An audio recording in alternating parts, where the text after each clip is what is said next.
تو جن کا اختیار ہے ان کا ہی اختیار ہے، وہ با اختیار ہے۔ احمد میرے بھائی جب بات کر رہے تھے تو مجھے جو سمجھ آئی وہ بجٹ کے حوالے سے کہ یہ سوشل کانٹریکٹ ہے، مگر میں تھوڑا سا اس سے اختلاف کرتا ہوں کہ سوشل کانٹریکٹ جو ہمارے اس سبجیکٹ کے، یعنی ہم جو اس کے سٹیزن ہیں اس ملک کے، ان کے مابین یا صوبوں کے مابین، وہ دستور ہے۔ اور اس وقت جب ہم بات کر رہے ہیں بجٹ پہ، تو وہ دستور کے مطابق 3 دن میں آپ نے ریکمنڈیشن دینی ہوتی ہیں، اور 3 دن کے بعد جو ہے نا آپ کے پاس اور 7, 8, 10 دن کا ٹائم ہوتا ہے جس میں وہ ریکمنڈیشن فائنل ہوتی ہیں، اور وہ پھر اس کے بعد وہ ریکمنڈیشن اس کے ساتھ کوئی ایگری کرے یا نہ کرے، یہ ایک الگ سے مسئلہ ہے۔ مگر اس کے ساتھ ایک اور مسئلہ ہے، طاہر صاحب بیٹھے ہیں، شاید اس بات سے اتفاق کریں کہ ایون بہت سے معاملات میں ہمارا تو اختیار نہیں ہے بجٹ میں، ہم صرف ریکمنڈیشن کی حد تک ہی ہیں، اور بہت سے معاملات میں شاید قومی اسمبلی کا، نیشنل اسمبلی کا بھی کوئی اختیار نہیں ہے۔ تو جب بے اختیار لوگ بات کرتے ہیں، اور وہاں جن لوگوں نے ہمیں اس ایوان میں یا ان ایوانوں میں بھجوایا ہے، وہ یہ سمجھتے ہیں کہ شاید ان کے کسی بات کرنے سے کوئی مسائل حل ہوتے ہیں، تو یہ پیغام صرف وہ پیپل آف شکارپور، یعنی میں تو اپنے بلوچستان کے لوگوں کے لیے، کہ ہمارے بات کرنے سے کسی قسم کا کوئی مسئلہ حل نہیں ہوتا۔ بجٹ بننا تھا، وہ بن چکا، ریکمنڈیشن آنی ہے، وہ تھوڑی سی میک اپ کے لیے اتنی گنجائش رکھی جاتی ہے اس بجٹ میں تاکہ وہ میک اپ ہو سکے۔ اختیار ماسوائے ریکمنڈیشن کے اس سینٹ کا بھی نہیں ہے، اور بہت سارے معاملات میں اختیار نیشنل اسمبلی کا بھی نہیں ہے۔ تو جن کا اختیار ہے ان کا ہی اختیار ہے، وہ با اختیار ہے۔ اس بجٹ میں جو سب سے زیادہ تکلیف دہ بات، جو مجھے کم از کم ایک لا کے اسٹوڈنٹ ہونے کے حوالے سے، یہ اس دفعہ بھی NFC ایوارڈ کے بغیر آیا۔ NFC ایوارڈ پتہ نہیں کب سے اویٹڈ ہے، عمران خان صاحب کی حکومت تھی تو تب بھی اویٹڈ تھا، انہوں نے ایک اٹیمپٹ کی تھی اسی سے ملتی جلتی، جو آج میرے بھائیوں نے اور بہن نے بھی شاید مل کے جو اٹیمپٹ کی ہے، جو اس کا حلیہ بگاڑنے کے لیے آرٹیکل 160 کا، اسی سے ملتی جلتی اٹیمپٹ عمران خان صاحب نے بھی کی تھی، پھر اس کو چیلنج کیا، وہ سیٹ اسائڈ کر دیا بلوچستان ہائی کورٹ نے، اور دین جو ہے نا وہ میٹر سپریم کورٹ آیا اور سپریم کورٹ میں ڈمپ ہو گیا۔ اس کے بعد جو ہے نا مختلف حوالوں سے، تو اب خیال یہ تھا کہ لال نوئنگ لوگ جو ہے وہ بیٹھے ہیں، اس میں کوئی نہ کوئی جو ہے نا اس میں آ جائے گا، اس کو NFC ایوارڈ آ جائے گا، اور اس کے بعد دین جو ہے نا وہ آگے پروسیڈ کریں گے، تو NFC ایوارڈ نہیں آیا۔ یہ تو ایک تکلیف کی بات ہے، اس کا یہ تکلیف کا ایک پہلو ہے، مگر اس کے ساتھ ایک دوسرا پہلو بھی ہے۔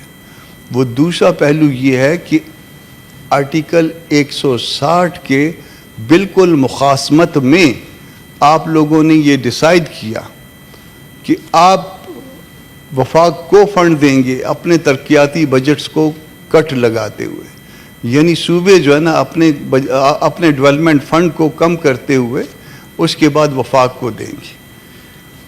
اس کے لیے مجھے ایک مثال جو سمجھ آتی، یہ مثال شاید جو سمجھ آئی، جو میرے ذہن میں آیا، کہ جب یہ وفاق یا ماں کی طرح ہے یا باپ کی طرح، جب وفاق اتنا بوڑھا ہو جاتا ہے، اتنا بزرگ ہو جاتا ہے، ریٹائر ہو جاتا ہے، اس کے پاس وسائل نہیں رہتے، پھر اس کے بچے شاید اس کو جو ہے نا وہ کوئی اس طرح سے چندہ کر کے دے رہے ہیں، تو وفاق اگر اتنا ہی بوڑھا ہو گیا ہے، وفاق اتنا ہی کمزور ہو گیا ہے، وفاق اتنا ہی بے بس ہو گیا ہے جس کو بچوں سے جو ہے، تو پھر شاید اس وفاق کی سالمیت کے حوالے سے بہت سے سوالات اٹھنے لگ جائیں گے۔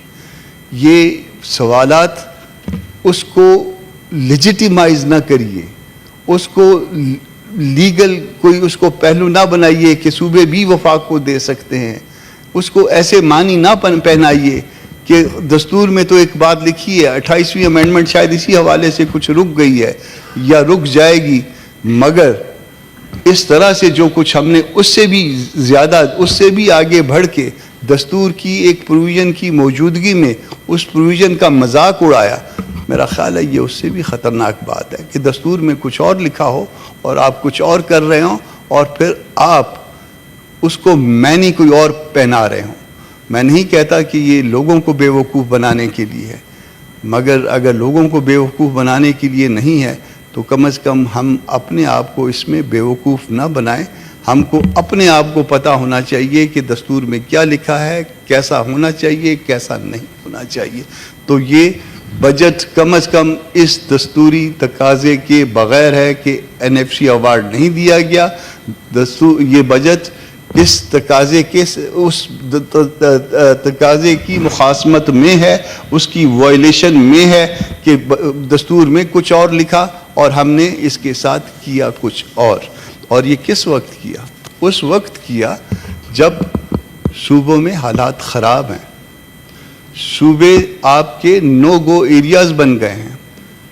میڈم چیئر پرسن, ہم آپ کے پاس بار بار یہ رونا لے کے آتے رہے کہ بلوچستان آپ سے دور ہو رہا ہے. آپ اس پہ کم از کم بات کر لیجئے. خود آپ کو بات نہیں کرنی, ہمیں بات کرنے دے دیجئے. آپ نے اس بات کرنے کو کبھی آپ نے اس کو سنجیدہ ڈیبیٹ کا حصہ نہیں بنایا. اس سنجیدہ ڈیبیٹ کا حصہ نہ بنانے کے بعد آج اس وقت آج کی تاریخ میں کوئی MPA, کوئی MNA جو کہ جس کو آپ کہتے ہیں کہ وہ اس علاقے سے الیکٹ ہوا ہے, کیا وہ بھی اپنے علاقے میں جانے کے قابل ہے ادر دین کوئٹہ؟ اور کوئٹہ میں آپ کے پاس حالات کیا رہ گئے تھے؟ کوئٹہ میں تو ریڈ زون کے باہر تک جو ہے دھماکہ ہوا, یعنی وہ صرف ایک سڑک جو 1 کلومیٹر پہ بھی مشتمل نہیں ہے, شاید آدھا کلومیٹر ہو یا پونا کلومیٹر, اس میں آپ کی رٹ رہ گئی تھی نا جنوری فروری کے مہینے میں. تو وہ بھی اس کے باہر دھماکہ کر کے ثابت کر دیا گیا کہ اس کے بعد جو خاتون, جو بچی جس نے اپنے آپ کو خودکش کیا تھا وہ اندر بھی آ سکتی تھی. آپ کی تمام سیکیورٹی جو ہے وہ ایک ماسوا 1-2 لوگوں کے ادھر ادھر ہو گئی تھی.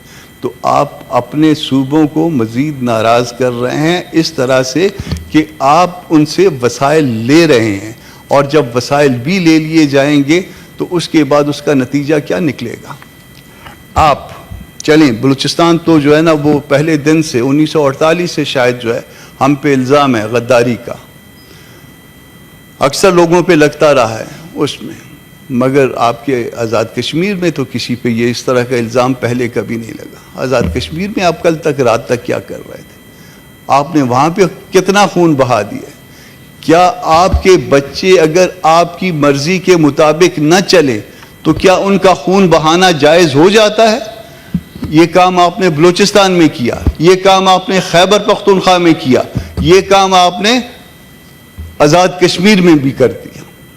آپ کے 3 علاقوں میں کم از کم اس طرح کے حالات پیدا ہو چکے ہیں جہاں پہ آپ کی رٹ بہت سارے علاقوں میں ختم ہو چکی ہے. اور جب رٹ ختم ہو جائے, جب معیشت آپ ان کی اپنے ہاتھ میں لے لیں, آج ہم یہ بھی سن رہے ہیں کہ آپ گوادر کو اپنے ہاتھ میں لینا چاہتے ہیں, ہم یہ بھی سن رہے ہیں کہ وہاں پہ جو چیزیں جس سے بھی آمدن کی توقع ہوگی, جس چیز سے بھی آمدن کی توقع ہوگی وہ آپ اپنے ہاتھوں میں لینا چاہیں گے یا اپنے ہاتھوں میں لینا چاہ رہے ہیں. تو اس کے نتیجہ کیا نکلے گا؟ کیا آپ لوگوں کو, لوگوں کے دلوں کو آپ جیت سکیں گے؟ یہ میرے بھائی بیٹھے ہیں تارڑ صاحب, ایک خاتون نے جب PDM گورنمنٹ تھی تو اس زمانے میں ریڈ زون کے باہر دھرنا لگایا ہوا تھا. ان کے ساتھ اور خواتین تھی, بچیاں تھیں. ہم سب نے جا کے وہاں پہ کوئی کمٹمنٹس کی تھی, ہم سب نے جا کے وہاں وعدے وعید کیے تھے. ہم نے اس خاتون کو وہاں سے اٹھایا تھا, اس کو عزت دی تھی, اس کو چادر دی تھی, اس کو کہا تھا کہ آپ ہماری بہن ہیں, آپ ہماری بچی ہیں, آپ جائیے, یہ جس مسئلے کو آپ کمپلین کر رہی ہیں آپ اس مسئلے کا حل نکلے گا. اب اس کے بعد کئی سالوں کے بعد آپ نے اس مسئلے کا حل ایک کمیشن کی صورت میں نکالا. مجھے پتہ ہے, مجھے کسی نے کہا کہ جی آپ نے ایک کمیشن بنا دیا ہے, منظور ملک صاحب ہیں اور ایک خاتون ہیں یہ ہیومن رائٹس والی. آپ نے کمیشن تو بنا دیا مسنگ پرسنز کے حوالے سے, مگر کیا وہ جو کمیشن بنایا ہے اس کے اور اس واقعے کے دوران جس میں تارڑ صاحب, رانا ثناء اللہ صاحب اور دوسرے اس طرح کے بہت سے دوست جا کے اس بچی کے ساتھ جا کے ہم نے منت ترلا کیا تھا, اور اس کو ریڈ زون کے باہر سے جہاں پہ ان کو واش روم تک کی ممانعت کر دی گئی تھی, واش روم تک بھی وہ بچیاں نہیں جا سکتی تھیں, ادھر سے اٹھایا تھا. تو اس کے دوران جو وقفہ ہے وہ وقفہ بڑا اہم ہے میڈم. اس میں ایک طرف تو اس بات کا ڈینائل آتا گیا کہ کوئی مسنگ پرسنز نہیں ہیں بلوچستان, اور آگے کے لیے جو ہے وہ جو طریقہ جو ہے وہ یہ اختیار کیا گیا کہ بجائے مسنگ پرسن ہو اس کے بعد لاش آ جاتی ہے چند دن کے بعد. کیا یہ حرکت میں آپ اگر ہم وفاق ہوتے, ہم کو اس پاکستان کا سٹیٹس حاصل ہوتا, میں اور آپ اپنے بچوں کے یعنی وہ جو اس سٹیزن ہیں اس ملک کے, ان کے ساتھ ہم یہ کرتے. اگر کسی نے جرم کیا ہے اس کو جرم کے لیے تو قانون کے مطابق سزا ہے. میرا آپ کے درمیان ایک ایگریمنٹ ہے کہ اگر میں کوئی جرم کروں گا تو مجھے قانون کے مطابق سزا دیں گے. آرٹیکل 4 اس پہ بڑا کلیئر ہے. بلوچستان کیا مانگتا رہا ہے آپ سے؟ دو چیزیں, ایک اپنا حق حاکمیت اور ایک قانون کے مطابق سلوک کا ہونا.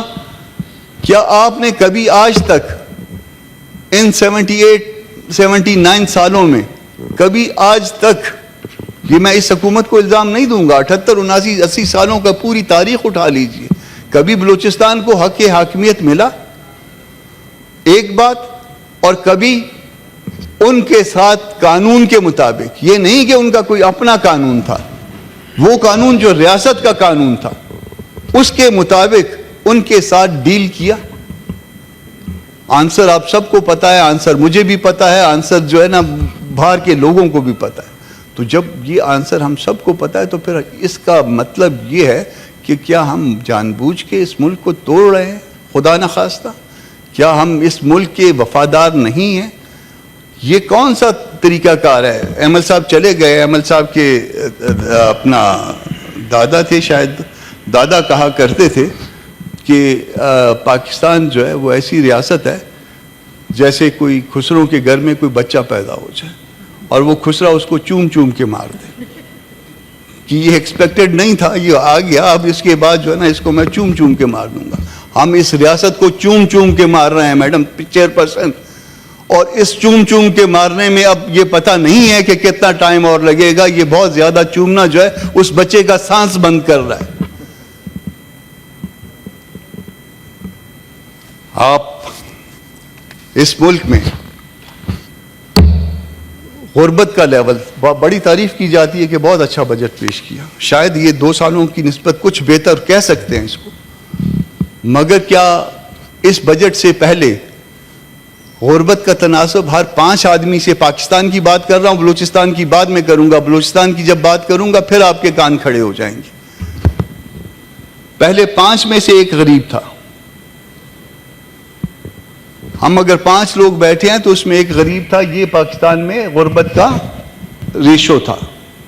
آج جس وقت یہ بجٹ آیا ہے 29% پہ غربت کی شرح چلی گئی, یعنی ہر 3 میں سے 1 غریب ہے. تو ماشاءاللہ بجٹ تو اچھا ہو گیا کہ غربت مزید بڑھ گئی, غریب مر گئے یا باقی یا کچھ اور ہو گیا. اسی طرح سے غربت مکاؤ یا غریب مکاؤ, غربت نہیں مکتی ہے تو. اور اس کے اوپر مزید تکلیف دہ بات, اس سے بھی زیادہ تکلیف دہ بات, جب وہ کہتے ہیں نا 2 اور 2 کیا ہوتا ہے, تو وہ 4 روٹیاں میں پھر بلوچستان کی طرف لے آؤں گا. بلوچستان میں 47% ہے غربت کا تناسب, یعنی ہر 2 میں سے 1 غریب. تو آپ جہاں پہ ہر 2 میں سے 1 غریب ہوگا وہاں پہ کیا توقع کریں گے؟ اور آپ کے یہاں غربت کا کانسیپٹ کیا ہے؟ غربت کا کانسیپٹ 8,700 سم تھنگ, 8,750 روپے, یعنی 8,750 روپے میں آپ اکیلے کھانا نہیں کھا سکتی اگر اسلام آباد میں جائیں تو جب اکیلے کوئی کھانا نہیں کھا سکتا تو آپ بلوچستان میں غریبوں کی یعنی اگر وہاں 1.25 کروڑ 1 کروڑ 30 لاکھ آبادی ہے تو اس میں سے باقی لوگوں کو آؤٹ رائٹلی ریجیکٹ کر رہے ہیں.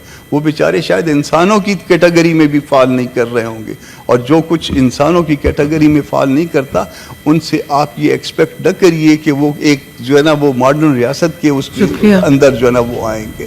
یہ بہت تکلیف دہ باتیں ہیں. اور پھر جب آپ تنخواہ بڑھاتے ہیں تو تنخواہ کس طرح سے بڑھاتے ہیں؟ تنخواہ بڑھاتے ہیں 7%. وائنڈ اپ کیجئے پلیز. میڈم میں نے تو ابھی بات شروع کی. نہیں سوری 15 منٹ ہو گئے ہیں. وہ لوگ یہ سمجھیں گے, میرے علاقے کے لوگ غلطی سے یہ سمجھیں گے کہ ہماری کنٹریبیوشن سے کوئی بجٹ بنا ہے, تو میں کم از کم اس سے برات کا اعلان کرتا ہوں کہ ہماری کوئی کنٹریبیوشن نہیں ہے, بلکہ جن کی کنٹریبیوشن نظر بھی آتی ہے ان کی بھی کوئی کنٹریبیوشن نہیں ہے, اور جن کا بجٹ ہے وہ انہی کا بجٹ ہے اور انہی کے فائدے کے لیے ہے. یہ میں صرف 1-2 باتیں اور اس میں مکمل کر لوں اس حوالے سے کہ یہ جو 7% کا جو آپ نے وہ تنخواہ بڑھا کے جو ہے نا وہ بہت زیادہ حاتم طائی والا کردار ادا کیا ہے, وہ 7% جو ہے وہ کیا 35,000 والی تنخواہ کے لیے بھی ہے اور 22ویں گریڈ بھی ہے والے کے لیے بھی ہے. وہ 7,000 جو ہے نا اس کا جب بڑھے گا تو وہ 3,500 روپیہ بڑھے گا, یا 4,000 شاید بڑھ جائے, وہ 35 سے 40,000 ہو جائے گا. اور اس کے بعد جب دوسرے کے لیے آپ جائیں گے تو وہ کسی اور اس میں جو ہے نا وہ بہت زیادہ جو ہے نا بات آگے نکل جائے گی.